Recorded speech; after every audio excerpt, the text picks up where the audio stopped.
The deep state is an unelected, unaccountable, militarized corporate security state, unaffected by public opinion or elections, and beyond the reach of law.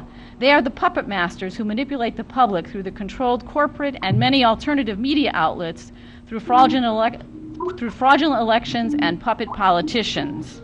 All right, the global war on terror is the most serious, deadly, and evil creation of the deep state. And if we on the left don't realize that it's a fabrication by the deep state, we won't be able to do the right things to stop it. The panel today will challenge commonly held beliefs perpetuated by the corporate media and government puppets about who's really behind these terrorist groups. We're fortunate to have three amazing scholars and speakers with us today. I'm going to introduce all three of them first, and then they'll each speak in turn, and then we'll have a Q&A at the end. First, I'm going to introduce Michael Springman, who's sitting here with me. Michael was a Foreign Service diplomat as chief of the visa section at the U.S. Consul in Jeddah. He was required to issue what he regarded as illegal visas to large numbers of U.S.-backed Islamic fundamentalists transiting through Jeddah from multiple Islamic nations so that they could visit the U.S. for secret purposes. He was fired as a whistleblower. He has a new book out called Al-Qaeda, CIA Handouts That Rocked the World, An Insider's View, which recounts the role high-ranking U.S. officials played in the creation of Al-Qaeda. Michael is now an attorney in private practice. In June 2004, he won the Pro Bono Attorney of the Year Award from the American Arab Anti-Discrimination Committee. Michael, welcome to the program today. Thank you for being here. I'm pleased and honored to be here. Thank you. Okay, and next I'll introduce Jim Fetzer, who's coming to us through the internet. Jim earned a PhD degree in history and philosophy of science. After 35 years offering courses principally in logic, critical thinking, and scientific reasoning, since his retirement in 2006, he has been devoting himself to research on the most complex and controversial issues of our time. He's a McKnight Professor Emeritus on the Duluth campus of the University of Minnesota, and today he will address how we know ISIS was made in USA. He's the founder of Scholars for 9/11 Truth and has published 32 books. Welcome, Jim. Thank you for being with us today. And then I'm delighted to be here and to join you today on this very significant occasion.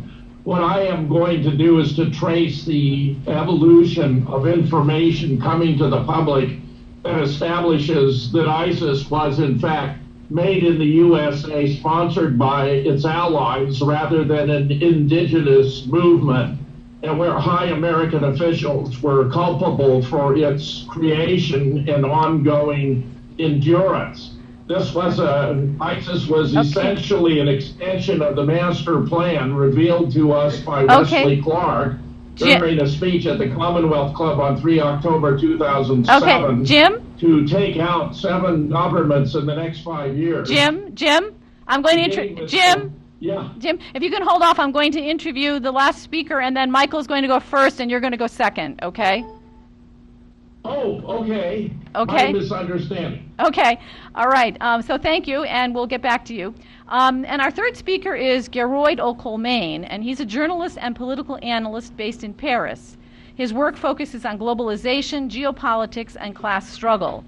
His articles have been translated into many languages. Gearoid is a regular contributor to a number of international news outlets, including Global Research, Russia Today International, Press TV, and Al Jazeera. He writes in English, Irish Gaelic, and French. He has recently covered the neo-colonial intervention in Burundi, as well as the weaponized migration of Syrian and other refugees. Gearoid, welcome to the program today.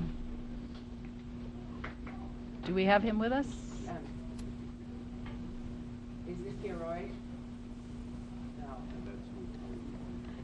All right, so we're going to move forward with Michael beginning, and then let us know when that's worked out. Okay. All right, so Michael, if you want to start. Sure. Well, good morning. I thank you all for coming. I'm honored to have such a distinguished audience in front of me. I hope I can keep you awake for the next half an hour or so. As Cherl has said, I had been a diplomat with the Foreign Service with assignments to India, Germany twice, and Saudi Arabia. I have 2 degrees in international affairs, so I think I can talk authoritatively about what I know and what I suspect. In Alice in Wonderland, we're all advised to begin at the beginning and go straight on through to the end. Well, I think that with our situation today in the United States, maybe I should begin at the end and go back to the beginning and fill in the blanks in between. Essentially, the United States of America is running a terrorist campaign around the world, primarily directed at Arab and Muslim countries and organizations and politicians. We recruited these people, originally known as the Mujahideen, to get the Soviets out of Afghanistan. And at the time, Cheryl Bernard, who had been married to Zalmay Khalilzad, the Afghan American who had been ambassador to Afghanistan, Iraq, and the United Nations, she said that we recruited the most dangerous, fanatical crazies that we could possibly get because that was the only way of getting the Soviets out of Afghanistan. Well, as a result, she said, what happened was that we have no moderates in the countries anymore. This was echoed by Stephen Cohen, another State Department official, who said that we recruited the nastier, more fanatical types of mujahideen. Well, you say that was then, this is now. Well, unfortunately for the people of the United States and the rest of the world, now continues. The mujahideen have gone through rebrandings and name changes from Mujahideen to Al-Qaeda to ISIL or Daesh or whatever you want to call it these days. And it's the same crowd of fanatics from all over the world. It's not just Saudis, it's not just Iraqis, it's not just Libyans, it's not just people from the Far East. It's the same crowd that we recruited for the Mujahideen in Afghanistan, and the CIA is using its old playbook, as Wayne Madsen remarked, to continue its operations in Libya and in Syria. Now, when I was in Jeddah in the late 1980s, I had been warned about problems with visas at the consulate by the American ambassador at the time, Walter Cutler. Okay, is this any better? No, that's just the mic now. Yeah. Oh, okay. We have no mic. Really. Okay. Well, let me turn up the speakers. Go ahead. Okay, so Walter Cutler was in Washington.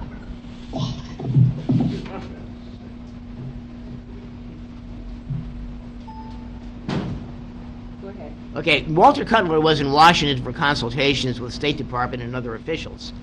And I had been invited to meet with him, and I figured this was going to be a 5-minute hello and goodbye, I'm happy to be part of your official family program. Well, he kept me for 45 minutes telling me all the problems my predecessor, Greta Holtz, had created for the American government in Riyadh. She was denying visas to rich Saudi women's servants. They couldn't travel without hairdressers and seamstresses and other factotums. Well, what they were really recruiting were terrorists for the Mujahideen, but they didn't bother to tell me about it. And at the time, I would have been dumb enough to say, oh, yeah, sure, we're going to defeat the godless communists. I'll help. We're all part of the same government, right? Well, they didn't tell me. And when I went to Jeddah, I was welcomed with open arms, telling me how I was going to be such an improvement over Greta Holtz, who was such a real problem child that they couldn't wait until she left. Well, Greta Holtz is now American ambassador to Oman, and she had previously been minister counselor for political affairs in Iraq. So she's done quite well for herself. But they didn't like me because I kept asking questions about, well, why should I issue a visa to some guy who's a refugee from the Sudan who's unemployed in Saudi Arabia? But Karen Sasahara wanted that for him, and she couldn't tell me why. And she was the political officer, supposedly. Well, she went to the chief of the consular section, Justice given name Stevens, and he issued the visa. And when I asked him why, he said national security, something that has no legal definition as far as I know in the federal code. Well, after I was thrown out of the Foreign Service and never told why, I ran across the journalist Joe Trenta, who said, well, stupid fellow, you were denying visas to Mujahideen recruits, and you didn't get with the program, so they thought they could sacrifice you. Well, this went on. It didn't stop with me. The people that they recruited, they turned into an Arab-Afghan legion, which is what I call it. And they were used to destabilize and destroy Yugoslavia, turning it into a group of small, ineffective statelets. They then turned the same crowd loose on Iraq, doing the same thing. You had no Al-Qaeda in Iraq, as Michel Jostadovsky of Global Research Canada and Professor Edmund Gharib, an expert on the Middle East, said, until the American invasion of 2003. These same people were then sent to Libya, and we saw what they did there. They wrecked the country. They murdered the head of the country, Muammar Gaddafi. He might not have been a philosopher king, but Libya had the highest standard of living of almost any country in all of Africa. The people were living very well, and the United Nations, whose figures show this, now says that nothing is shown by the numbers on Libya except falling standards of living and falling lifestyles. The same crowd then moved into Syria. I mean, you might not have something as organized as the United States Marine Corps with a top-to-bottom command structure, but they have enough people there that they can do a really job on the country that the Americans aim them at. You know, it's not a rifle shot, but it's a shotgun. They go in every direction, and they dehouse, destabilize, deculturalize, and destroy any given country. And we've seen this. They're working in Syria now, and while the government has not been removed from power by America and its repressive and repulsive allies in the region, from the military dictatorship of Egypt to the fanatical Gulf states with all their money, to Israel, America's oldest enemy and greatest debtor, or Jordan, or Saudi Arabia, or Turkey, which used to be a holiday meal and is now a terrorist state. They used to concentrate on genocide against non-Turks in the country at the beginning of the last century, and now they've moved to destroying the Kurds, killing them right, left, and center, and doing their best to reduce them to nothing as a people. But these are the people who are working as agents, as financiers, as trainers, as supporters of this Arab-Afghan Legion. And the American government keeps saying, oh, the terrorists are everywhere. We have to fight them. Well, they weren't doing a good job in Syria till Russia came in and began bombing America's own terrorists that had been there for years and years and were untouched. And as time went by, the Syrians were winning against the terrorist opposition, but in the process, the country was being destroyed just like Iraq. They keep trying to turn Iraq into three pieces: the Kurdish north, the Sunni center, and the Shia south. And so far, they haven't succeeded. But Iraq is not a functioning country. Despite 5,000 years of recorded history, it doesn't exist anymore. And the same thing pretty much is happening in Syria. In Tedmor, Queen Zenobia's city with a beautiful classical architecture, it's, the people the Americans created have turned more rubble into the ground there. The Turks have helped by moving weapons from Libya into Syria. They did it by the plane load and by the ship load. And the Turks are happily working on Syria, invading the country, firing across the border, giving aid and comfort and medical care to terrorists working there. And they claim they're sealing the border, but that doesn't happen. And the Turks were instrumental in moving the terrorists out of the Middle East with American and Israeli help. In Iraq, for example, a few years ago, you had 2 million people exiled out of the country and 2 million internally displaced. Pretty much the same numbers apply to Syria, if not more. And they're being aimed at Europe. We all saw what happened when they were moved into Turkey, and then Turkey opened the floodgates, and they went to Austria and the Balkans and Germany.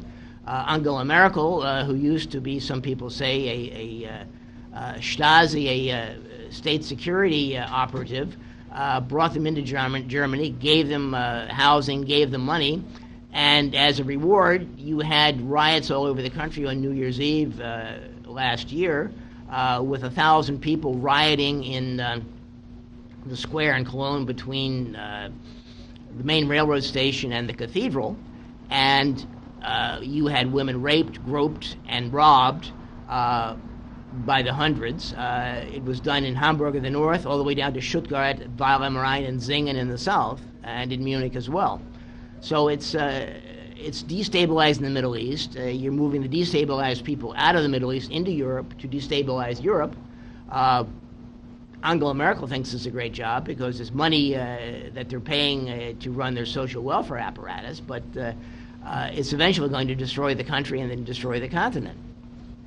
So the thing of it is, nobody wants to hear about this. I filed 2 Freedom of Information Act lawsuits about my being dismissed from the Foreign Service. The first one was shut down as a threat to national security, and the second one, where I asked for the names and the visa applications of all the people that I had been ordered to issue visas to, the State Department couldn't find the applications, even though they still existed. I tried to shred them when I was in Jeddah and found 15-year-old applications, and my staff said, do you want us to shred them, or do you want us to work on the 100 to 200 applicants a day that we're having to deal with? And I said, forget the shredding. So there might have been some there 20 years later. But the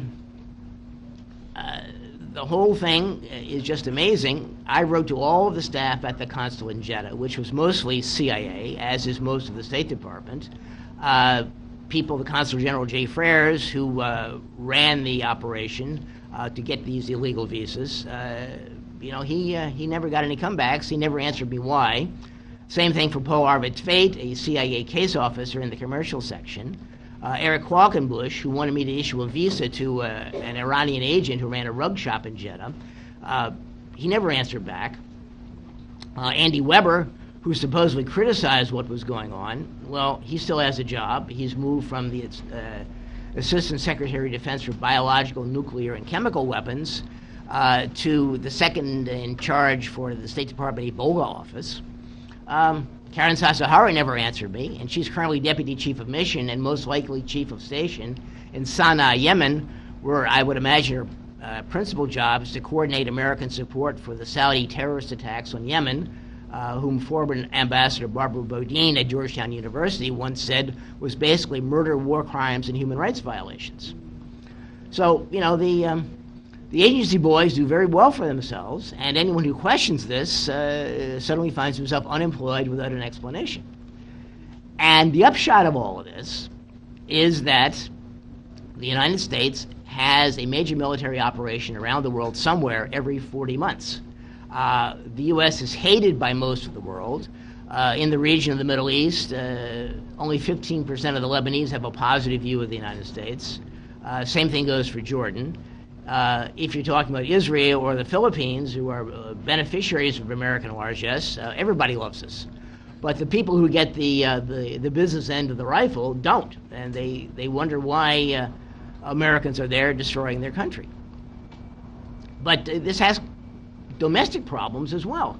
I mean, you read about problems with roads in the country, problems with bridges falling down, problems with traffic jams on the highways, problems with clean drinking water, like in Flint, Michigan, or in Washington, D.C., and they don't make the connection between, we're giving $6 billion out for the Iran-Afghan wars over the next 20 years, $1 billion for the war in Libya, and I've seen numbers where the operations in Libya and Syria and the Balkans may add up to another $2 trillion of American debt and American money that American taxpayers are going to have to fund.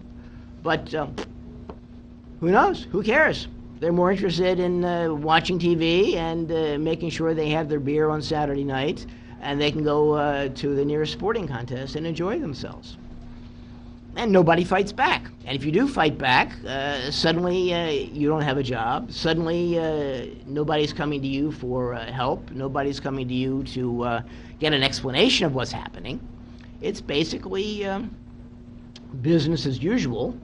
And the American people are bearing the brunt of this, either through their pocketbooks or through their blood, although with a professional army, with gee-whiz weapons, with the expenditures of 40% of the world's monies for military equipment and soldiers, for a peace-loving country is a little bit strange, I think.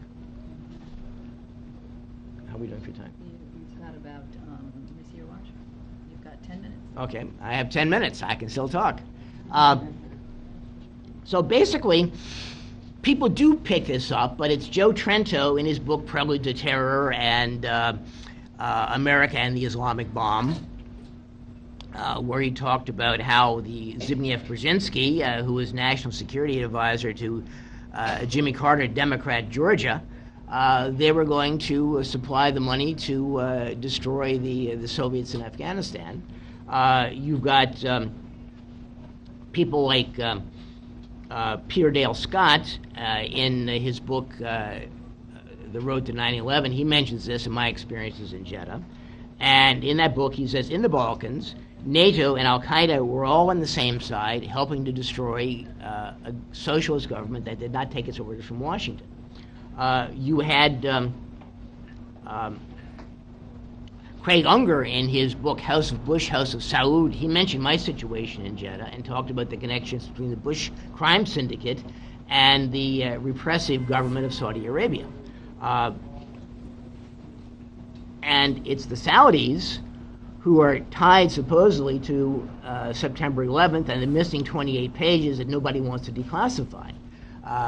From what I've heard from responsible investigative journalists like Wayne Madsen and Andy Craig, these people were instrumental in bringing about 9/11. Nobody quite knows why. It seems to be money and training and various kinds of support. Israeli officials apparently were involved. They seem to have offices near where the alleged hijackers were located in the United States, in California and in Florida. But until this stuff is turned loose and congressmen can do what Mike Gravel did years ago when he published the Pentagon Papers in the Congressional Record, these were secret, but he read them out on the floor of the Senate, 4,100 pages, and put the remainder into the Congressional Record afterwards through a midnight meeting of one of his subcommittees. And this can be done. Mike Gravel has circulated a unpublished law review article by Mick Harrison that says exactly how you can do this. Article 1, Section 5 of the federal Constitution says that they can do this, they are protected. Section 6 says pretty much the same thing. So all they got to do is stand up on their hind legs and say, yes, we want this done. Nancy Pelosi said this, former Senator Bob Graham said this, but nobody is taking any action on this.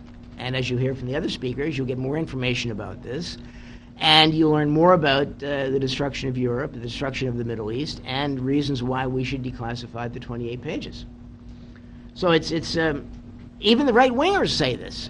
John Schindler, who wrote a book about American support for terrorism, he went into great detail in Yugoslavia about how the United States and NATO helped Osama bin Laden and the good people to overthrow the government of Yugoslavia. His book is Unholy Terror. And Schindler was a right-winger, and he is a guy that says these guys did bad things and makes no bones about it. So even their supporters have questions about them, I think. So about all I can urge you to do is to write your congressman, say you want to know why Americans are spending money on destroying Syria, Libya, Yugoslavia, Iraq, and Afghanistan, and other places like the Ukraine and in Venezuela, and why they're not leaning on the Turks to stop their terrorist campaigns against the Kurds and the Syrians, and demand that your congressman stand up on the floor of the House or the Senate and say, we want the 28 pages declassified, and this is what they contain, because I read them in the sensitive compartmented information facility that's maintained by both houses' intelligence committees. Tell them you believe in impeachment, and you think they should start with the officials who are trying to keep the truth from the American people. You want an answer, and you want to do what RT always says, question more. Thank you.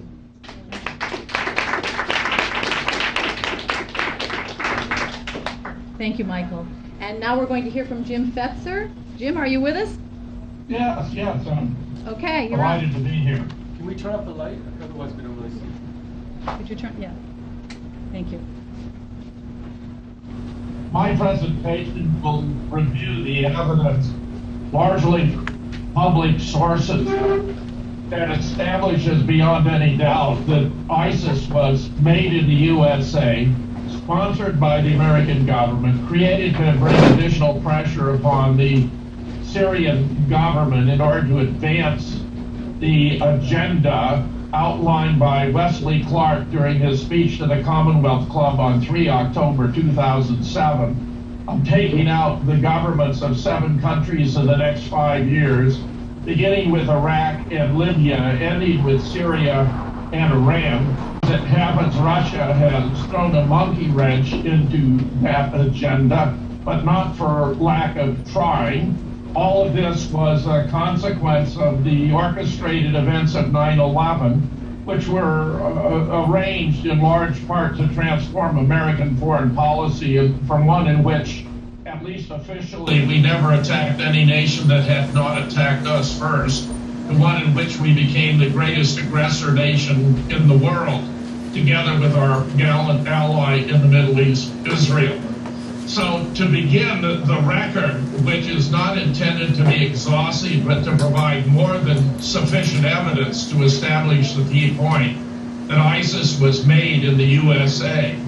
One of the very first reports we had in the press was from FARS, describing the Iraqi army having shot down 2 UK cargo planes.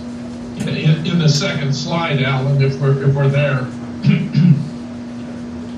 Now, anyone who was paying attention, of course, would have been struck by this. I mean, that the Iraqi army has been much maligned, but here it was shooting down 2 UK cargo planes, which was quite a feat.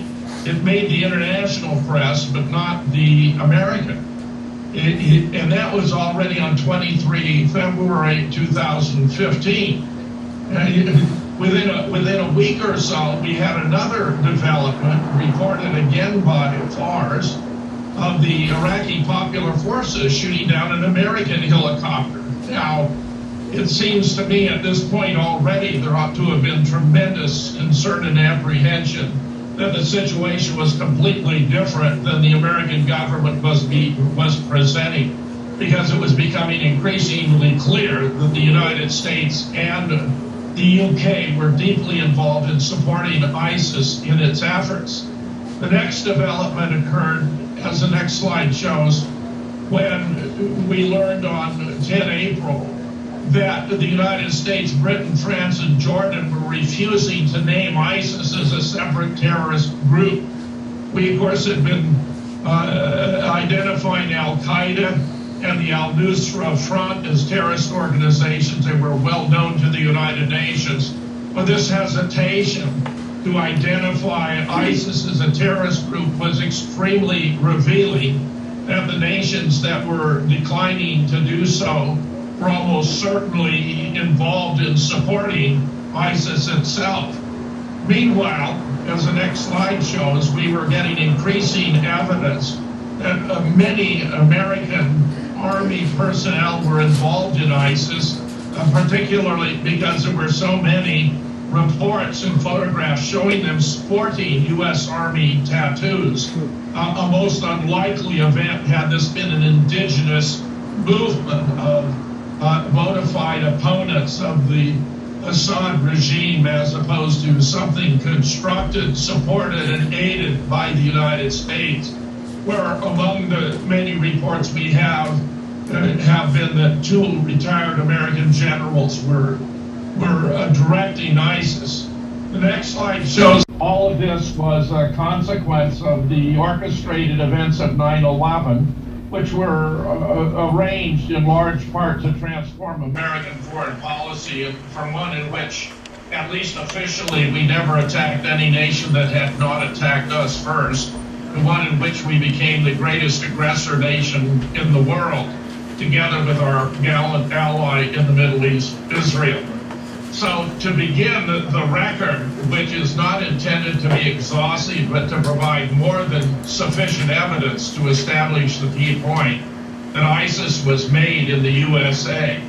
One of the very first reports we had in the press was from FARS, describing the Iraqi army having shot down 2 UK cargo planes. In the second slide, Alan, if we're there. Now, anyone who was paying attention, of course, would have been struck by this. I mean, that the Iraqi army that has been much maligned, but here it was shooting down 2 UK cargo planes, which was quite a feat. It made the international press, but not the American. And that was already on 23 February 2015.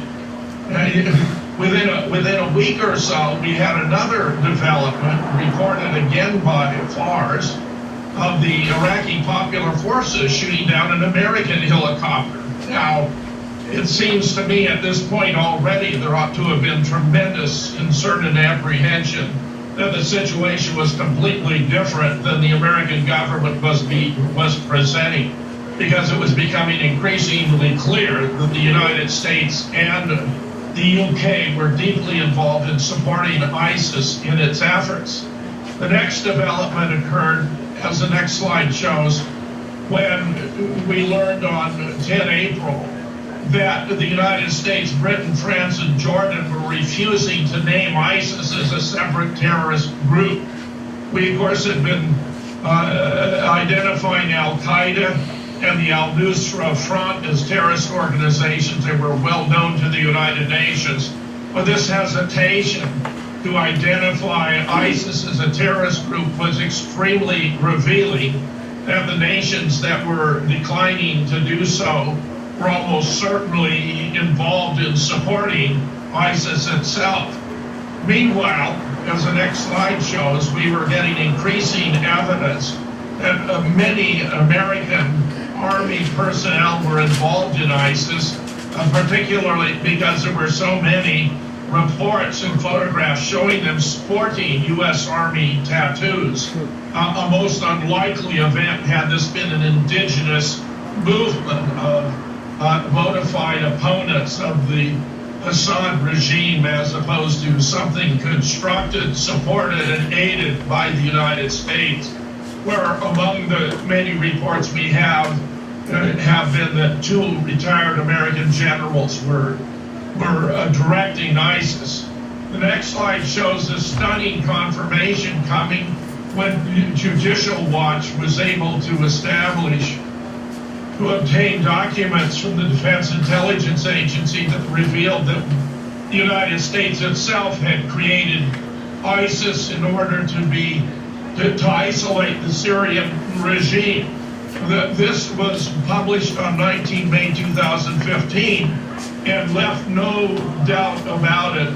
Judicial Watch at the time does not appear to have appreciated the enormity of what it has come across. But we have many reasons to be grateful to Judicial Watch for its ongoing efforts under Freedom of Information Act requests and other legal maneuvers to obtain information about the real actions of the American government, as opposed to the propaganda we received from the administration. The next slide shows that a former U.S. Army lieutenant who had been involved in PSYOPs by the name of Scott Bennett had already discovered that there was ISIS, that the United States was funding ISIS, not only from the U.S., but from several of the other Gulf states and Israel as well on June 15th. And as if further confirmation were required, as the next slide shows, a former CIA contractor by the name of Stephen Kelly reported that the ISIS was part of a never-ending war intended to serve several purposes: breaking apart the countries, disrupting the people, and reducing their ability to stand up to Israel, which is a persistent theme we discover here, that the wars that followed 9/11 had nothing to do with the security threats to the United States, but were a matter of recruiting the United States to perform the dirty work for Israel of taking out the modern Arab states that served as a counterbalance to its influence in the Middle East. The next slide shows Gordon Duff, the senior editor for Veterans Today, reported that the files of an aide to Senator John McCain had been hacked, and we had discovered videos of the faking of the beheading videos on a soundstage in either Tel Aviv or even Hollywood. This was a further stunning confirmation that the American people were being subjected to an elaborate charade using Hollywood techniques to deceive the people. It was therefore rather remarkable when, as the next slide shows, Time magazine, which of course is a mainstream publication, reported that ISIS was bringing arms and fighters in from NATO nations. Because Time is such a mainstream journal, this ought to have elicited a reaction from the major media throughout the country. And yet I am unaware of any report from CBS, ABC, NBC, CNN, MSNBC, not even Fox News, to my knowledge, reported this remarkable development, which even Time magazine was confirming. In addition, as the next slide shows, on July 12, 2000, this actually is 15, it was revealed that the Israeli government was exerting a considerable influence over the ISIS terrorist operations. Information about Tel Aviv's support for ISIS in Iraq and the regime's arms aiding the terrorists in Syria, as well as large-scale support from Saudi Arabia and Qatar in the process. The next slide reveals that by the 13th of August 2015, the Russian foreign minister, Sergei Lavrov, was reporting that ousting Sadat would only benefit ISIS in seizing Syria, where, of course, the destruction of the government there was part and parcel of the agenda, and therefore was, from the point of view of the United States and its allies, devoutly to be wished. An article that would shortly appear in the New York Times, as our next slide shows, gave a propaganda boost to ISIS as enshrining a theology of rape. This was very elaborate on August 13th, very detailed, and of course did a great deal more to demonize ISIS. Not that it wasn't a legitimate terrorist organization performing a great many atrocities, but further bolstering the official position of the government that we were opposing ISIS when actually we were supporting it. This was not the first time the New York Times was involved in addressing issues related to ISIS, needless to say, because as the next slide shows, about a year before, on September 11, 2014, it reported how John McCain was having trouble shaking off reports that he was involved in the creation of ISIS, about which, in my judgment, there is no serious doubt. ISIS is known in Washington, D.C. as John McCain's army, where he appears to have exerted considerable influence on the administration to bring about the creation of ISIS.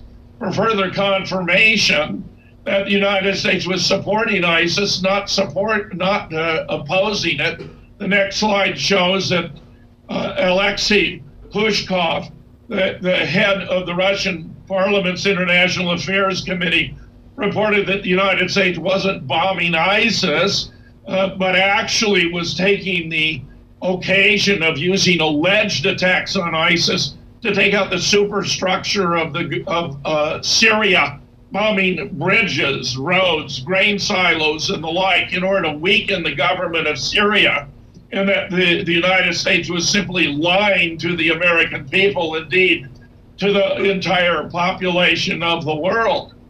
The next slide shows that by 19 October 2015, Vladimir Putin was revealing information that ISIS was being assisted by the American government. Russian General Staff Andrei Karpov explained that photos of the area with bomb-destroyed buildings were for those where there were no ISIS fighters. So they were doing bombing runs on non-ISIS targets and presenting them as though they had something to do with ISIS. Of course, by now we're all well familiar, as the next slide shows, that ISIS claimed responsibility for Paris, but as many students have revealed, this appears to have been another propagandistic attack like Charlie Hebdo that was directed at France because the French people were too enthusiastic in their support for the creation of a Palestinian state in the wake of the attacks in Paris and Charlie Hebdo. Of course, rather draconian laws have been passed there, including very severe restrictions on any expression of criticism of Israel, which is very telling as to what was going on. Here's a fascinating report now from 19 November that the Syrian oil tanker drivers are warned before U.S. bombs are dropped on convoys transporting oil from Syria, principally to Erdogan in Turkey, which then is much of it given back to Israel or sold, making vast sums of money for Erdogan and his son. But this appears to be a reflection of the consciousness of guilt of Barack Obama, being aware that he was responsible for the creation of ISIS. He has leaflets dropped to warn the drivers they're going to be attacked. Then strafing runs are conducted to let them know this is serious so that they can get out of their trucks and not be harmed before any bombing takes place. As the next report reflects from 16 November 2015, Vladimir Putin has, the next slide, please. Yes, Alan, the next. Yeah, right. ISIS is being financed by some 40 countries, including many of the G20. I mean, this is a complete outrage. And it's only Russia Today that's reporting the truth about what's actually taking place here. So, you know, it's remarkable that when I was a young man, I was told that the Russian press was completely unreliable and untrustworthy. But it turns out you can learn more truth from Pravda than you can from the New York Times, more from Russia Today than you can from the Washington Post regarding these affairs.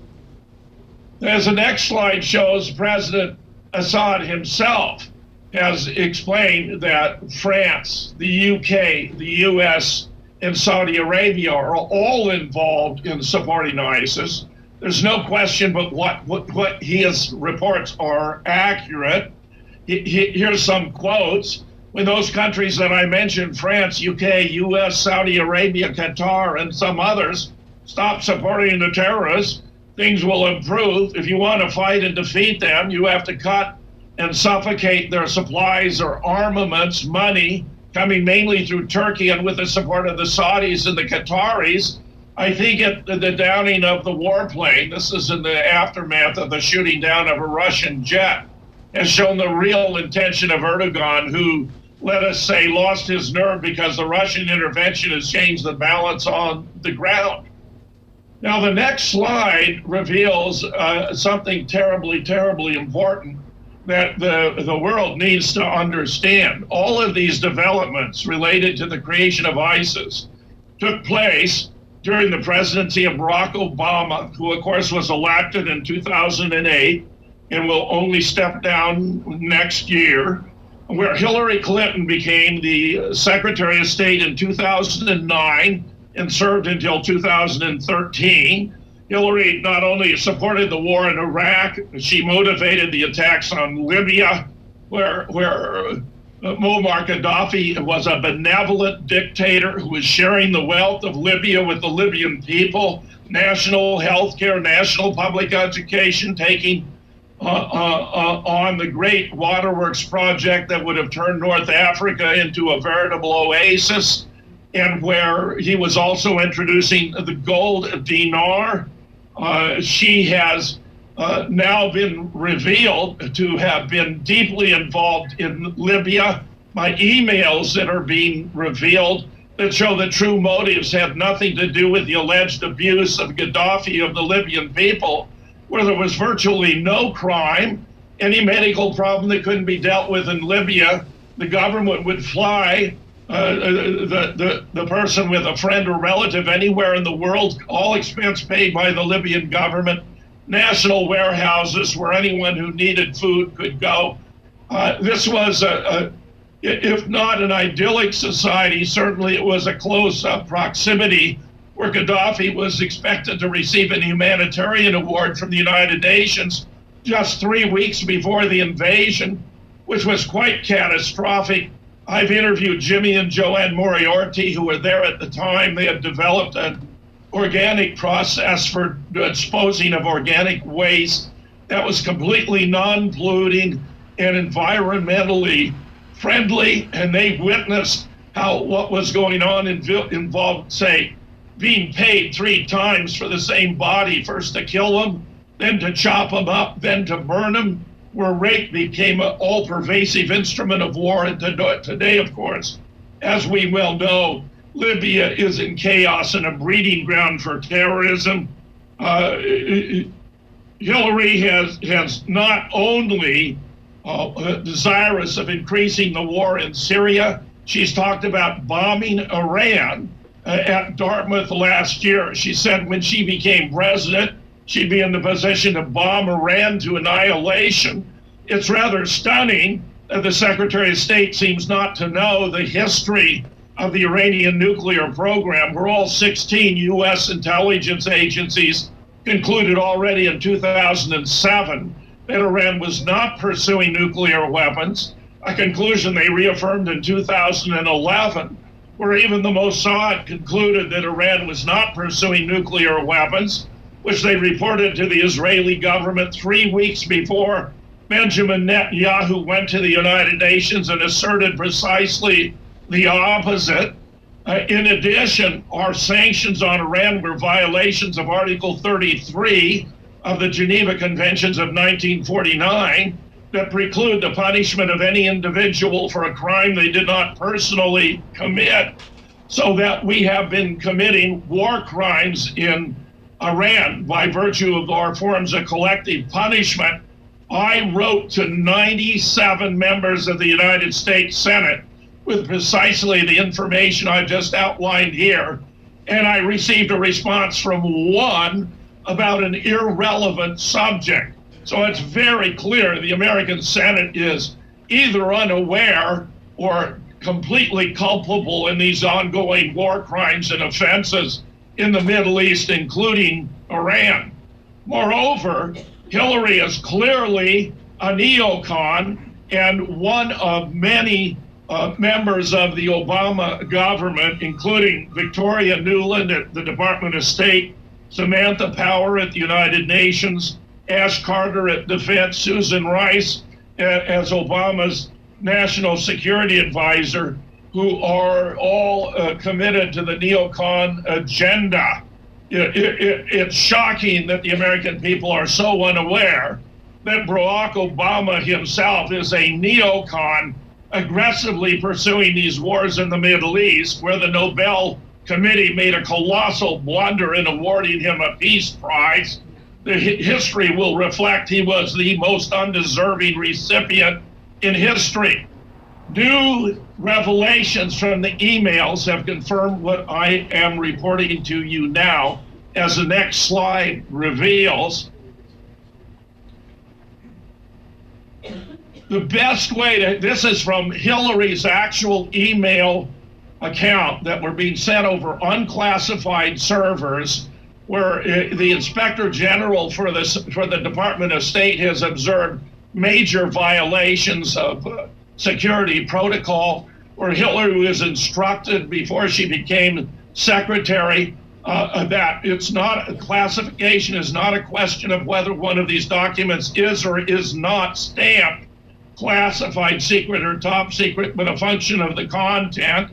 We even have a report now that in at least one instance, she instructed a correspondent to snowpack out the word secret before it was transmitted to her, so she could maintain the false claim that she had never received or transmitted over her server any documents that were actually labeled classified, and where it turns out that a Romanian hacker was able to break into the account.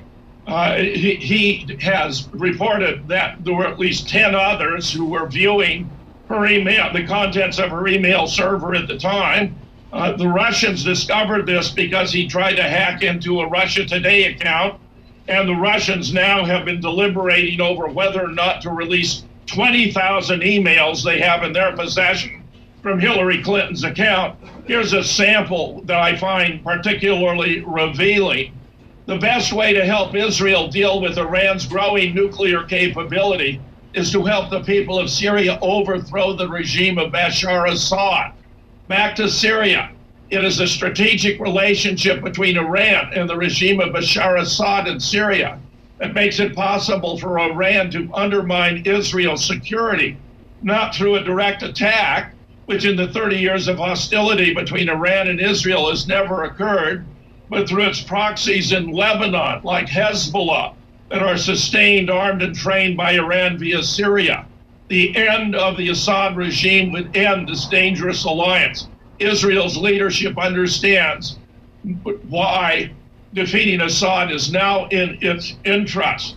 There's no question but what Hillary's emails confirm what I've been reporting here, to wit, that our involvement in the Middle East has been promote the interests of Israel, not that of the United Nations, which takes us back, as the next slide reflects, to Wesley Clark's report at the Commonwealth Club in California, which may be the most honorable act of his career. The fact that ISIS is capable of defeat is well reflected by the next slide, because we have learned that between February 1st and February 4th, the Russians conducted 900 hits on ISIS, 900 hits on ISIS in 3 days. And yet we have the complete absurdity reflected by the next slide of John Kerry issuing an ultimatum that was just published on the 3rd of May of 2016, that Assad must leave or suffer the consequences. Well, what possible consequences can he be talking about? I mean, this is bizarre in the extreme, where he was, when the United States is actually on the wrong side of the case, when the Russians are in the right. We've had nothing from the government but demonization of Russia.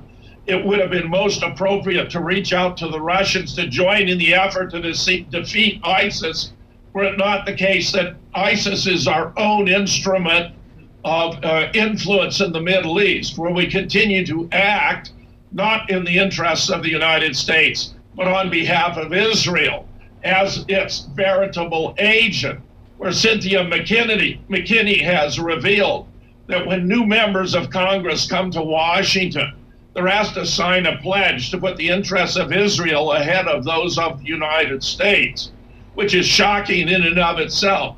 Those who do not sign find themselves confronted with a well-financed alternative candidate during the next election, or may even discover that their district has been redrawn and they no longer have a seat. As my final slide, let me mention and praise Wayne Madsen, whom I regard as our nation's leading investigative journalist. Wayne has exposed one form of corruption after another, and I regard his Wayne Madsen reports as an invaluable source of information about what's really going on in the United States within the administration, from sources, many of which are reluctant to come forward publicly, but where Wayne is able to reveal, in this instance, the shocking truth behind the Army of Terror in his new book, ISIS is Us. So my shout out to Wayne Madsen, whom I admire beyond words, and my grateful appreciation to all of you for affording me this opportunity to explain how we know that ISIS was made in the USA. Thank you very much, Jim.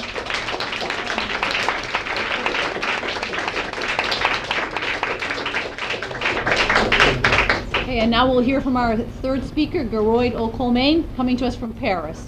Gearoid? Good afternoon. Great to be here, and thank you very much for inviting me. I'm going to talk about a couple of things, two main topics, which is the concept of weapons of mass migration. That is to say, migration being used as a weapon of war. And the other topic I'll mention is a false flag attacks being used as a casus belli, and one case that was recently proved by a court of law in France. So the first story here, first slide I'll show is Mayotte, which is a French department. It's technically part of France, but it's located in the Indian Ocean. It's part of the Comores archipelago, the Comores Islands. It's one of the Comores Islands that is part of France, but the government of the Comores Islands claims this territory and wants to see a unification of the Comores Islands.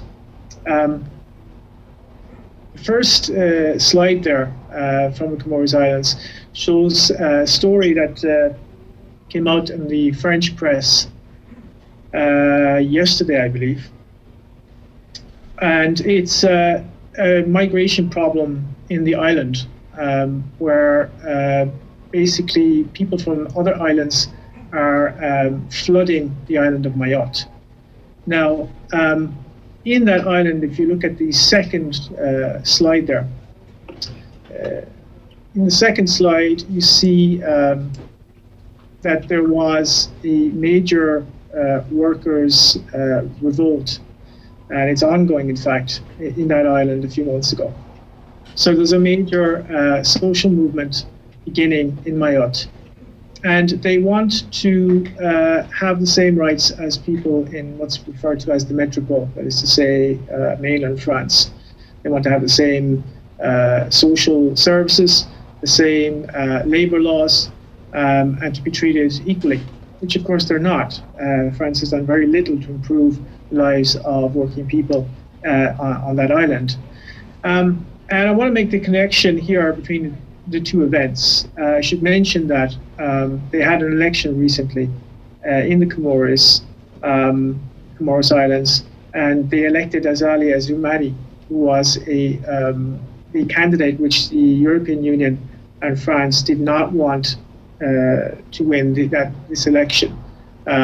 So there was an opposition to him, which was supported by the European Union and France. And he very courageously agreed to rerun the election and won it again. And now there's nothing they can do about it, but they don't want him in power in the Comores Islands because he's a nationalist who wants to reunify the islands. In other words, he wants the French to leave Mayotte, one of the islands. And only a week or more after his re-election, you now have a major crisis in the island of Mayotte. French president has said that it's deeply troubling. They are describing the local inhabitants there in Mayotte as being racist, as being xenophobic, and so on. There have been accusations against many of the migrants coming in of rape, of pillage, of destruction, and so on. It's very difficult to verify what exactly happened, of course, but the media in France is very much against the local people of Mayotte who are being accused of being anti-migrant and racist. So a crisis is developing in the island, and there is much talk about the necessity, perhaps, of sending in the army to restore law and order. And one should bear in mind that this is an island that the Comores government wants to have reunified, and they want the French to leave. So this is, I think, an aspect we should consider here. when looking at migration. Mass immigration into countries leads to all kinds of problems, particularly when you have illegal immigration. The people who are protesting in Mayotte for better working conditions, but also for an end to uncontrolled mass immigration, which has been accelerated, and it has been accelerating as this national sovereignty issue with France has become to the fore. They are being accused of being racist and so on. But the real issue here is this kind of immigration is providing a pretext for French military intervention in an island they want to hold on to. So it is an example, in my opinion, of coercive engineered migration, to the term which was coined by Kelly Greenhill in the next slide. Weapons of Mass Migration is basically a book Kelly Greenhill wrote. She was a US academic who has advised the US government in foreign policy. This is the only academic study of this concept. It's been used more than 52 or 56 times, I think, since since the Second World War. It's been used all over the world. It's basically, what it means is one government using migrants as weapons with which to destabilize another government. So as a form of coercion, as a form of pressure you can exert in another government, you threaten to flood them with migrants, or you actually do flood them with migrants. And it's been used all over the world by different governments. It happens regularly in Africa because you have lots of different refugee problems. You have refugees all over Africa due to NATO-instigated wars, NATO, US and European neo-colonial destabilizations happening right across the continent. You have massive displacement of people. It's also now happening in Europe due to the neo-colonial war against Syria and the genocide and destruction of Libya, fully supported by so-called left-wing intellectuals. Sure, some of them are present at the Left Foorum, who supported the destruction of Libya and have been equally complicit in Syria. So you're now seeing a massive flow of migrants into Europe through two main corridors, one across the Mediterranean from Libya into Italy and up into Central Europe. And the other is through Turkey into Greece and up through the Balkans. So some countries are at risk of being basically overrun. Countries like Macedonia are in deep trouble because they have a very small population. The migrants, there are literally millions of migrants who could possibly overrun the country. And of course, in Macedonia, you have a problem also with neighboring Kosovo, with the ethnic Albanian minority, which is from Albania, obviously, wants to create a greater Albania.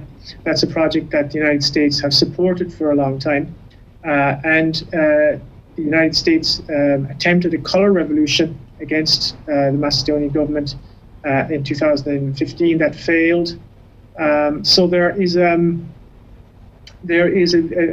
real risk that that country could erupt in chaos and destruction, and the kind of chaos and destruction we've seen in the US instigated and EU instigated war in Ukraine, where neo-Nazis were put into power, again with a lot of left-wing support among the pseudo-leftist confederation in the West.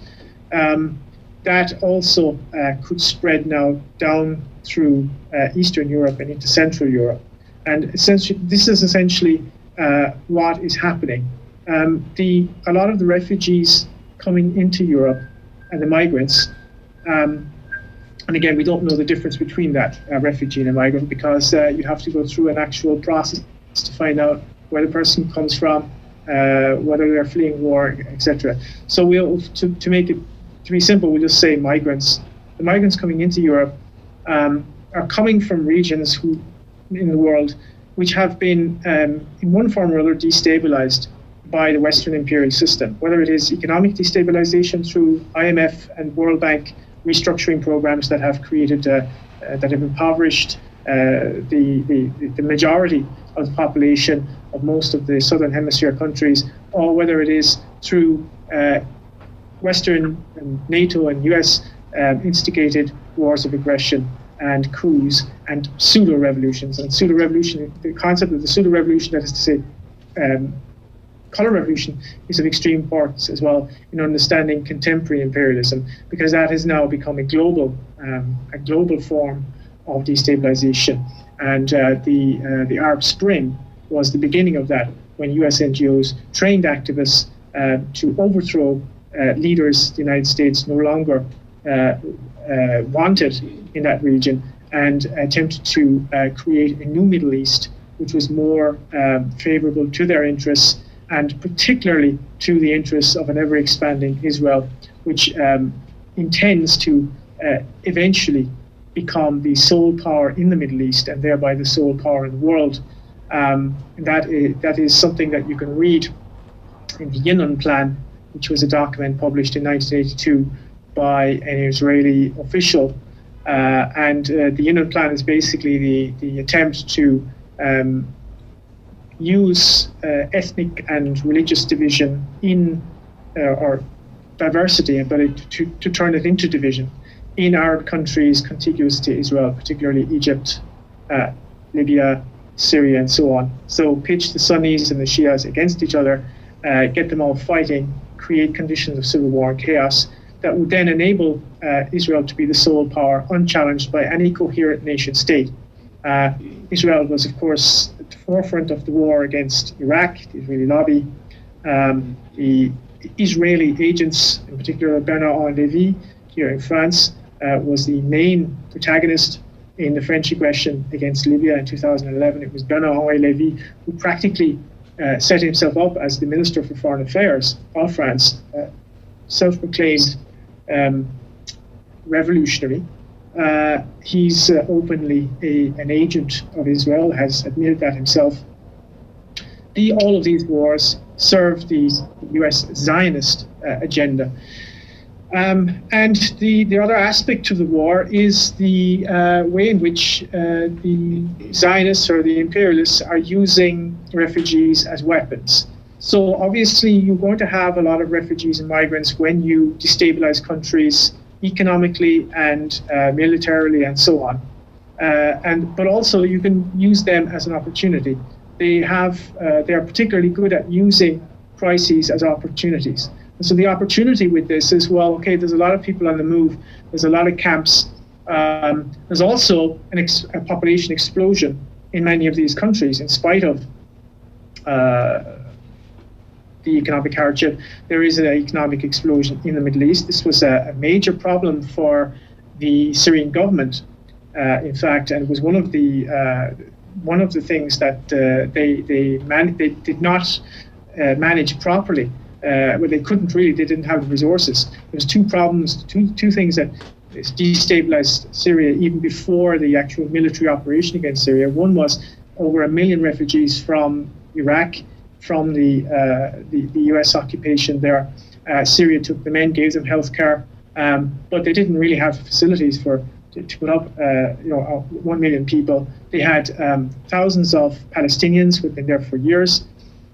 They had also a population explosion themselves, so they were opening family planning clinics and that kind of thing. But obviously, this contributed as well to the destabilization of Syria, because a lot of youths would get caught up in terrorist groups and so on, manipulated, given money. It's easy to manipulate unemployed people in all over the world, and that's what the Saudis do. They pay these people to undertake these terrorist acts, or sometimes they're forced to do so.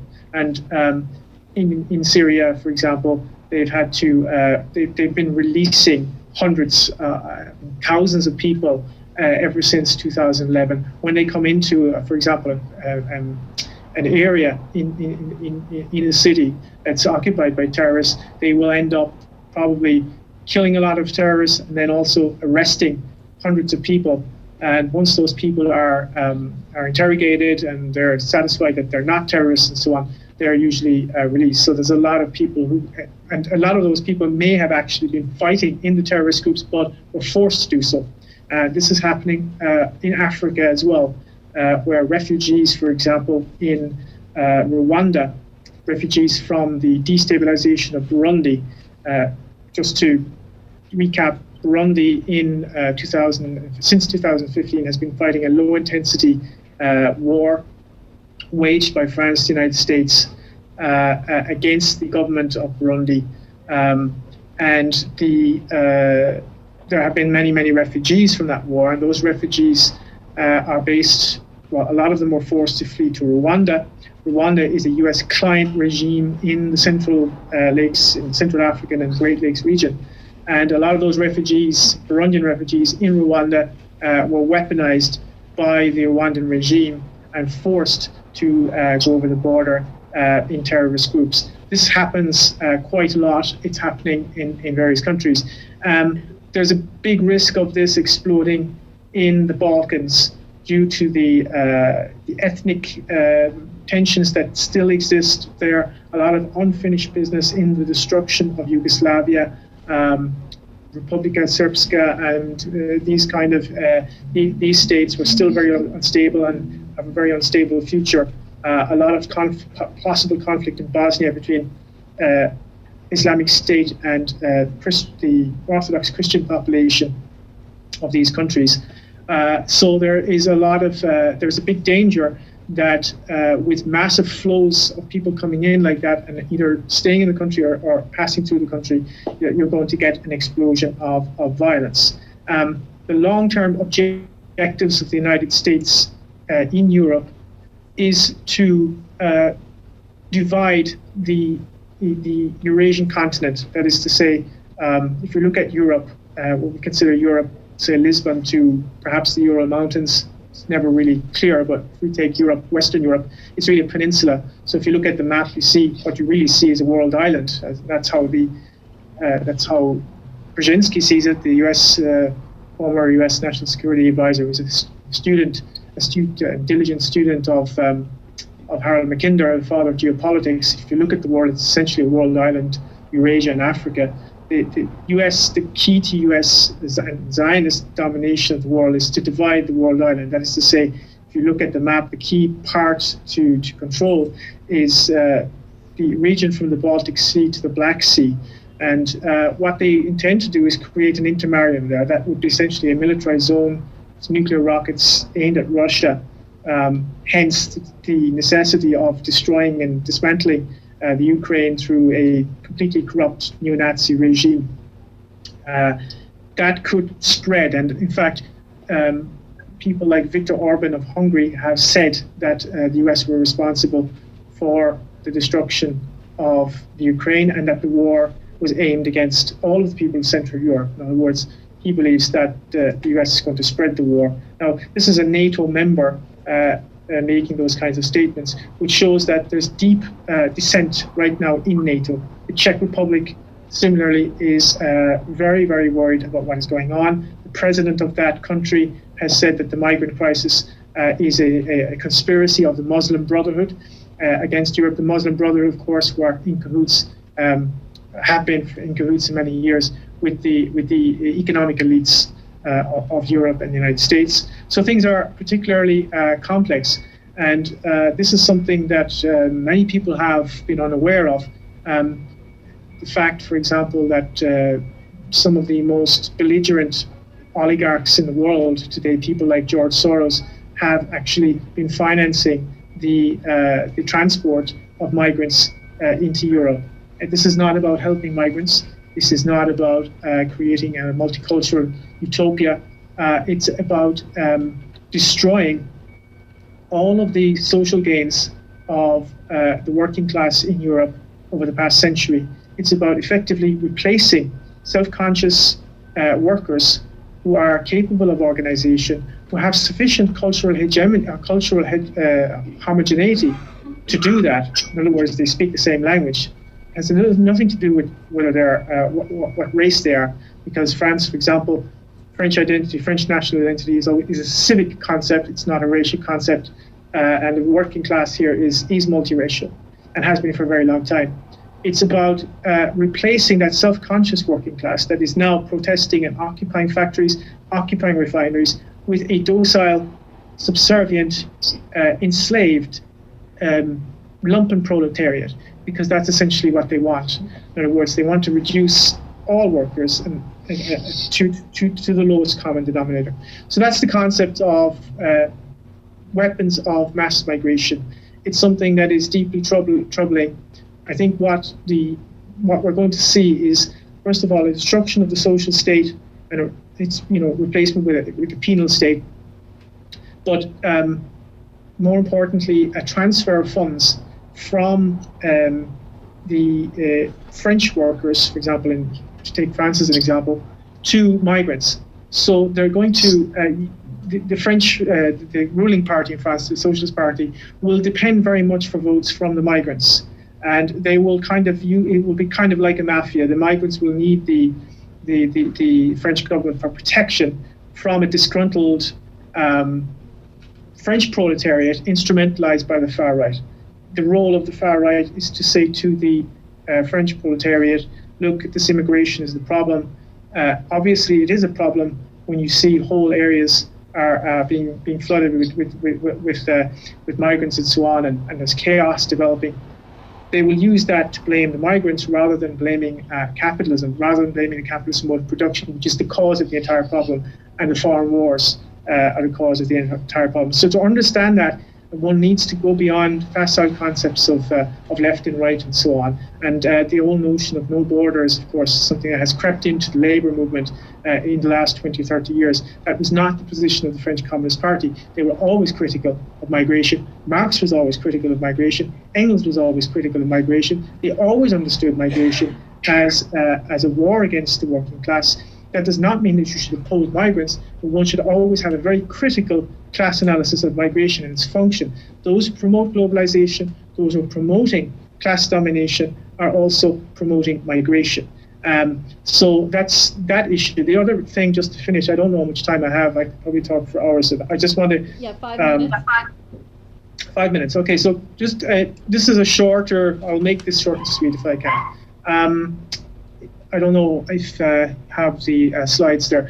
I just want to talk about the Ivory Coast and just give you an example, really, of the kind of context in which, reason why people are coming to Europe. In 2002, there was a coup attempt in the Ivory Coast, backed by France, against Laurent Gbagbo, who's the democratically elected president of that country. The coup failed. But it turned into a civil war. The French wanted Gbagbo out because he had always been an opponent of French puppet dictator of that country, Houphouët Boigny, who had been a dictator there for many years, supported by France. And Gbagbo had been imprisoned by the Boigny regime, and the French did not want him to take power. He did take power. He opposed AFRICOM, which is the US plan to recolonize Africa. He wanted to take control of the currency. The Ivoirian currency is controlled by France, which means that their own currency is basically lent back to them. It's a disgusting form of finance slavery. He wanted to end that, and the French decided to get rid of him. So they tried a coup d'etat that failed, and then it turned into a civil war. So by 2004, the country is divided between rebels in the north and the government in the south. And another point I'd like to make here is that imperialism loves rebels. It hates revolutionaries. It has always hated revolutionaries. It has always opposed real revolutionaries, people like Lenin, Stalin, Che Guevara, people, these kind of people. But it loves rebels. People like Franco. Franco was a rebel. So what you have are rebel groups supported by France, and their leaders were Guillaume Soro and in particular Alassane Ouattara. So by 2011, basically, before I come to 2011, I'll try to speed this up because I know I don't have much time. What happens essentially by 2004 is the country is divided in two. So you can see them in the screen there. You've got the country is divided in two with the rebels in the north and the government in the south. The French intervene, and they already have a military base in the center of the country in a place called Bouaké.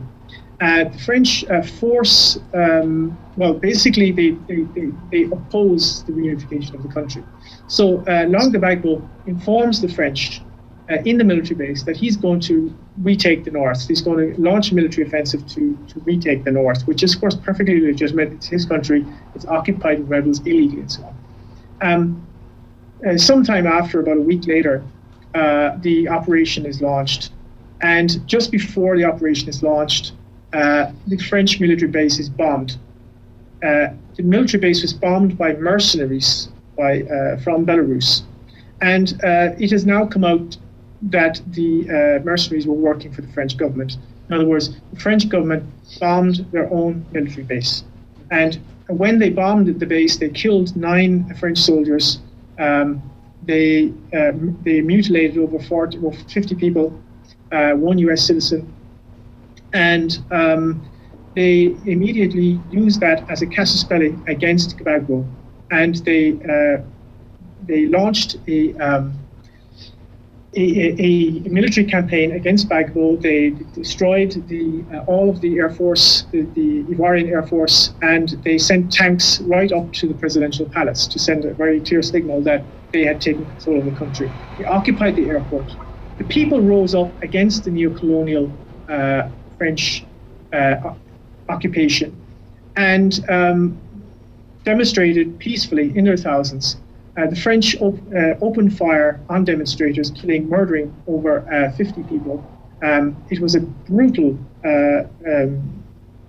massacre, which was caught on camera, and you can see on YouTube the destruction. A lot of people decapitated by the rounds. They fired many thousands of rounds of ammunition into unarmed protesters. So just to make that point that Western powers have opened fire on unarmed protesters and still do all around the world. It just doesn't get out in the media. The destruction of Côte d'Ivoire continued basically until the elections of 2010. And in 2010, Gbagbo won the elections. He was elected according to the government, according to the legal institutions of that country, the Supreme Court. He's the democratically and legal president of that country. But France said no. France said he wasn't. They wanted the International Monetary Fund candidate, Alassane Ouattara, who was a French puppet, and they basically bombed the country, bombed the presidential palace, pulled the president out almost naked. He was stripped to the waist. His wife was pulled out by the hair by the neo-colonial French troops, well, African troops, but working with French special forces and commandos. And Laurent Gbagbo was extradited to the court in the International Criminal Court in The Hague. So this is the reason why a lot of people are leaving Africa. It's because a lot of these countries have been destroyed by these kinds of neo-colonial wars. They want to keep the Southern Hemisphere countries in constant underdevelopment. And so today, the real war is being waged by these civil society groups and terrorist groups. You have a kind of what Andrew Carrico, the American geopolitical analyst, calls hybrid warfare. You have the terrorist groups on the one hand, and also you have these civil society organizations. George Soros is financing civil society organizations all over Africa, in almost every country. And it doesn't matter whether the leader of that country is pro-US or anti-US, friendly or unfriendly, capitalist or other.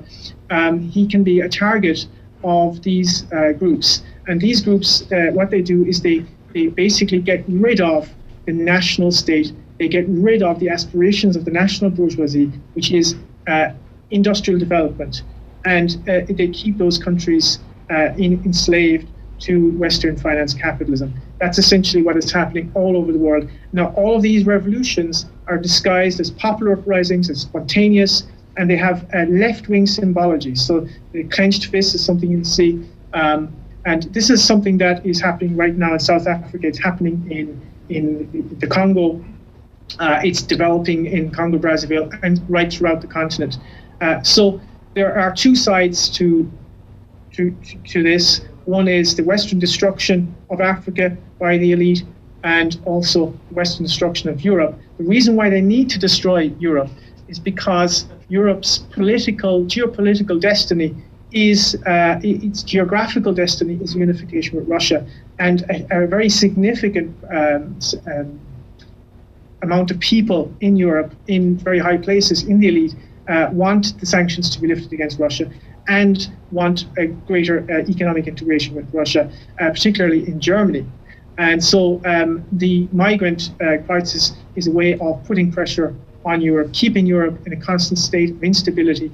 That will then, if it succeeds in the long term, it will prevent the economic development not only of Europe but of Russia, and so that you will be left finally with U.S. supremacy, and the other two powers, rival powers, will be India and China. But India is already under U.S. control, so that means that U.S. and India will keep the balance of power in the world in U.S. in American interests, which are very much, as Jim Fetzer eloquently pointed out, Israel's interests of Zionism, interests of racism and world domination.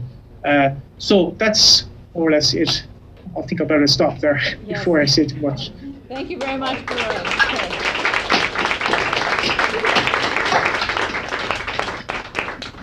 Okay, and now we're going to do our Q&A.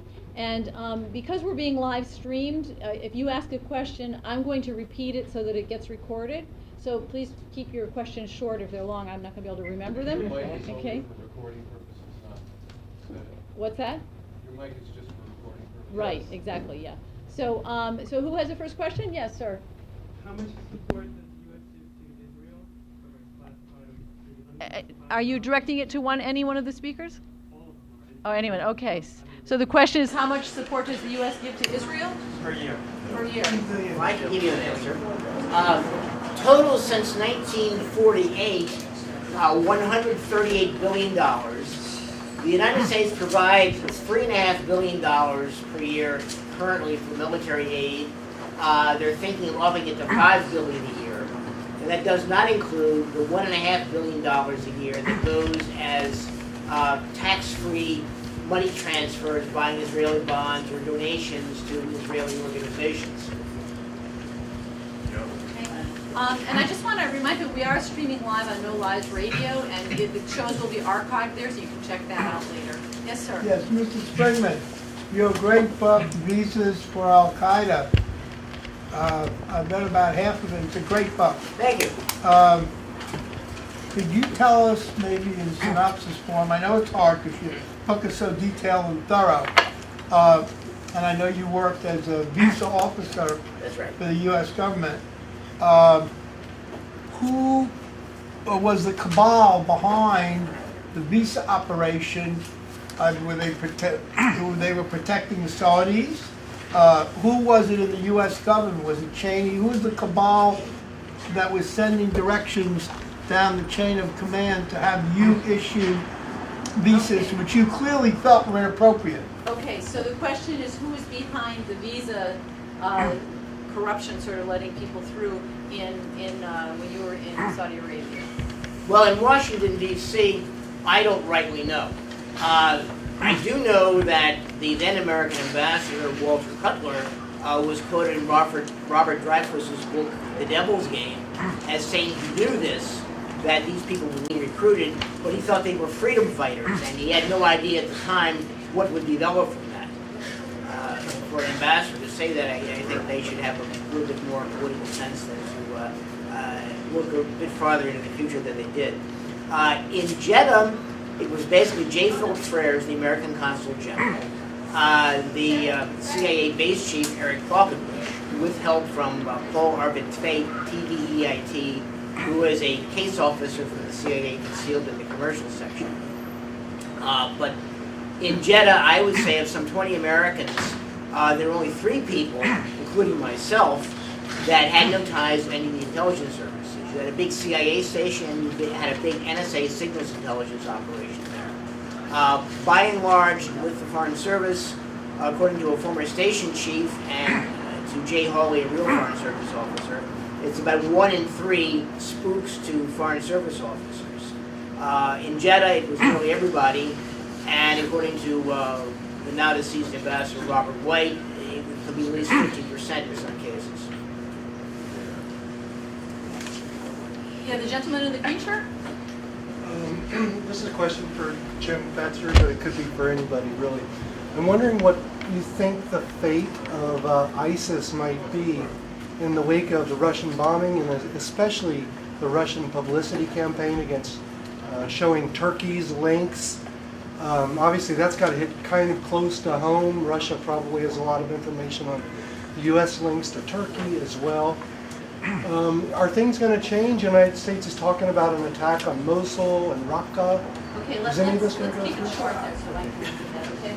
So the question is for Jim Fetzer, and it's what is the fate of ISIS after the Russian intervention and them pointing to the Turkish involvement in supporting them? Lights, please. Well, it would be very easy to take out ISIS if we were to support Hamas, Hezbollah, and Iran in taking them out. I mean, we should be partnering with Russia, but of course, our foreign policy is completely hypocritical and duplicitous, including, by the way, if I might add, giving foreign aid to Israel, because our guidelines for foreign aid declare that no foreign aid may be given to a country that has undeclared weapons of mass destruction. Israel has a vast arsenal of chemical, biological, and nuclear weapons it has never declared. So all that money we're giving to Israel, the United States Senate has to know is in violation of our own foreign policy guidelines. Yeah, the gentleman in the last seat. Against the A wall? question for Mr. Colmain. A lot of the migrants are coming through Turkey, so they're absorbing millions of people and then almost blackmailing Europe into paying them to hold them. But is there any chance that this backfires within Turkey? I mean, obviously, Erdogan has also been using this to claim more power.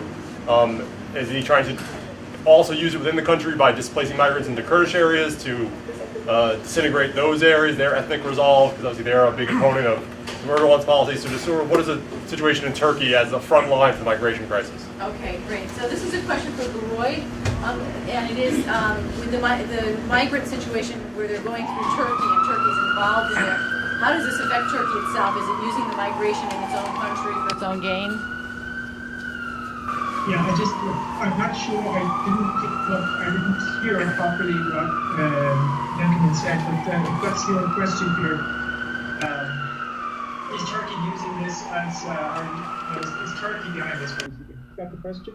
That Turkey's using this for both? Basically, yes. If that's the question, yes, of course. Turkey's a key player here because it's a key protagonist in the war against Syria. Most of the military operations are being conducted from Turkey. The military bases, of course, in Turkey are a key part of the war. Plus, the border between Turkey and Syria is traversed by these terrorists with Turkish support on a regular basis. So Turkey is a key part of the destabilization. Plus, Turkey, of course, is it's ruled by a regime that is part of the Muslim Brotherhood, which is a terrorist organization. It's essentially the political wing of Al Qaeda, but they are in cahoots. I can't find any other expression, but they are basically in cahoots with the ruling elite here. They're allowed to finance mosques, open mosques, and so forth, cultural centers. They're doing it all over France, and it's being admitted by the media that they are doing that and that they're being allowed to do it. So clearly they are the class allies of the ruling elite in the West. But there is, I think, the long term, what would the advantage be of Islamizing Europe in this form? I'm talking about Wahhabizing Europe, really. I think we should slur Islam with this ideology. Is Wahhabism we're talking about here, Salafism? What would the advantage be? Well, I think, first of all, it creates a significant amount of ethnic and religious tension to keep everybody down, keep everybody in submission to the capitalist order, the imperialist order. And so having Turkey sort of promote Wahhabism in the Balkans, it will create a sufficient amount of chaos for all kinds of nuclear operations. Remember that we're now in an era of strategic chaos. The official US foreign policy is a strategy of chaos. And so it is, rather than creating stable societies, they're just creating chaos. Look at Libya, look at Syria. They're just destroying everything. So, but there is also the narrative of the clash of civilizations. And so with the clash of civilizations, you will have a situation perhaps in France in pretty soon, where you will have Marine Le Pen and the Front National, the National Front on one side, representing the sort of indigenous French, Christian, secular, atheist, whatever, European values, in inverted commas, against being opposed in an election campaign by a Muslim Brotherhood candidate. And so that will basically keep workers in constant conflict with each other. So they won't be capable of kind of actions we're seeing right now. In other words, uniting and blocking roads and occupying factories. So it's a form of class rule. It's a form of divide and rule. So that is something also that plays into the clash of civilizations. Of course, all of the terrorist attacks serve Israel's agenda. Every time there's a terrorist attack, you have the demonization of Muslims and so on. So it's a very, very vicious policy, but it's something that kind of that makes sense from the point of view of the ruling elite. And that's why I think you're going to see Turkey having more and more influence in Europe in a very negative sense and in a form of destabilization. And also it'll drive the sort of the clash of civilizations. But ultimately Turkey is a key strategic partner of the West in its war against Russia. And what they want to do eventually, I think, is pitch Turkey against Russia. They already have, of course, but that is not to say that Turkey itself won't erupt in chaos. Because on the other hand, you have such duplicity from the United States that the U.S. is also backing the Kurds in Syria. We mustn't forget that the Kurds are being backed by the U.S. as well. And so the Turks have also a lot of diplomatic problems with the United States right now. So Turkey could erupt in chaos itself. So it's quite possible that you see a lot of these countries are erupting in chaos. But we have this constant reinforcement of the narrative of the clash of civilizations and the incompatibility of Christian European culture with Islam and so on. It's complete nonsense, of course, if you look at the history, but it's something that's served by the whole media propaganda campaign and the phony war on terror. Okay, thank you. And now Jim Fetzer would like to add on to that question, to that answer. Thanks, Kat. Yes, the future of ISIS is heavily dependent upon political developments here in the United States. Robert Perry, among our most astute political commentators, has observed that the Democratic Party is heading for a crack-up, that if anti-war progressives refuse to rally behind Clinton because of her neoconservative foreign policy, infuriating her backers, it could happen in 4 years if she wins the White House and implements her militaristic agenda, including expanding the U.S. war in Syria while continuing other wars in Iraq, Afghanistan, and Libya, and provoking Russia on its borders. But let me say, therefore, that if either Sanders or Trump were to become president, that support for ISIS would rapidly dwindle.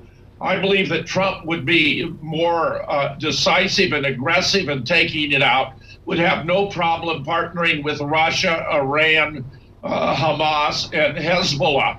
but I have now had several reports that are profoundly disturbing that if it appears that Trump is going to win the campaign, that Obama may use ISIS to launch fake attacks here in the United States in order to declare martial law and preempt any election from taking place.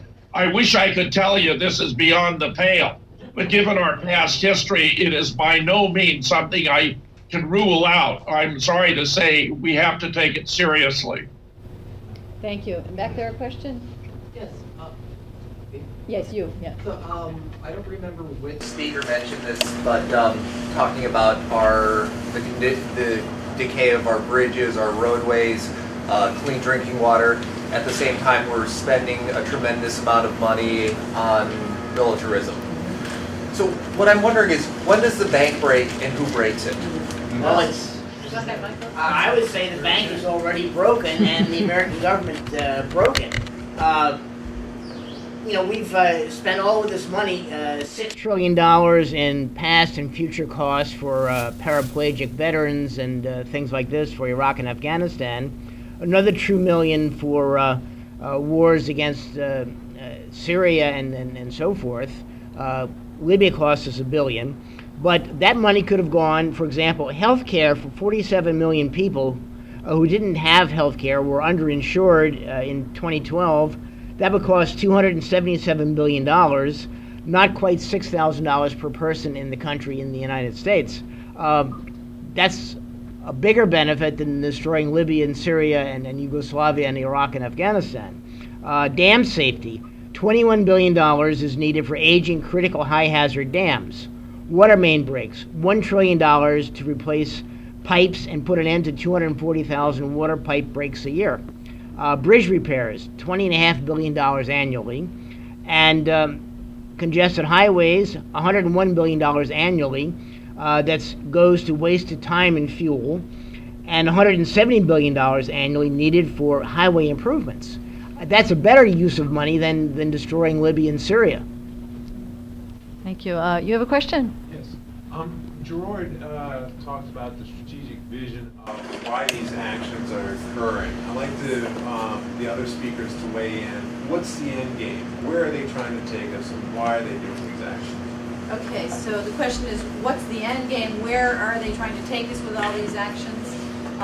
Michael, did you want to start? Yeah, I can jump into that. Essentially, as Gearoid had said earlier, and I noted in a couple of articles on hausfrauleaks.com, basically it's aimed at destroying Europe as a competitor to the United States, creating hatred between the natives in Europe, and creating an anti-Semitic Islamomizist attitude, which is already happening. The Americans have so persuaded the Europeans now to be afraid of everything, just like the American people have been taught to fear everything, that they are sending more weapons and more soldiers into the region. After the attacks in Paris and the fake attack in Brussels and the real attack at the airport and the fake attack in Hanover, Germany, you ended up sending hundreds more German soldiers to Mali and to Iraq, sending another frigate to the Mediterranean to escort the French nuclear-powered aircraft carrier Charles de Gaulle in its attacks on Syria and Iraq. You've got the British pulled into the war, bombing Iraq and Syria just after these attacks took place. So, the Americans have now drawn the Europeans into the area, and expanded the war, and you're going to wind up with a bankrupt Europe, a bankrupt United States, and crazy people running loose all over the world because the Americans flatly refuse to stop arming, training, and supporting them. Thank you. Jim Fetzer, do you have a response to that? Yes. John Kerry gave a commencement address at Northeastern University in which he talked about a borderless world. I believe part of the agenda behind the mass immigration into Europe is to obliterate what remains of the distinctive identity of the different nations. Where, of course, now once you enter the European Union, you no longer have to obtain visas or stamps to go from one country to another. In addition, the Trans-Pacific Partnership would create a board of international attorneys that can override the laws or statutes of any of the 14 Pacific Rim nations that are subsumed thereby, including even the Constitution of the United States. In other words, it would be a North American Union where we had no borders between Canada, the United States, and Mexico on steroids with all 14 countries. It's really making corporations ruling the world, which I believe has been the fundamental objective of what George H.W. Bush has referred to as the New World Order, where the sovereignty of nations and their laws no longer matter. Included within the scope of this are projects or requirements that when a corporation undertakes a project that is opposed by a state or a county or a nation on environmental or pollution grounds, that the corporation is entitled to sue the entity for the profits it would have made had it been able to go forward. This is a kind of monstrous future we can foresee if the New World Order is able to succeed and we wind up with a world without borders.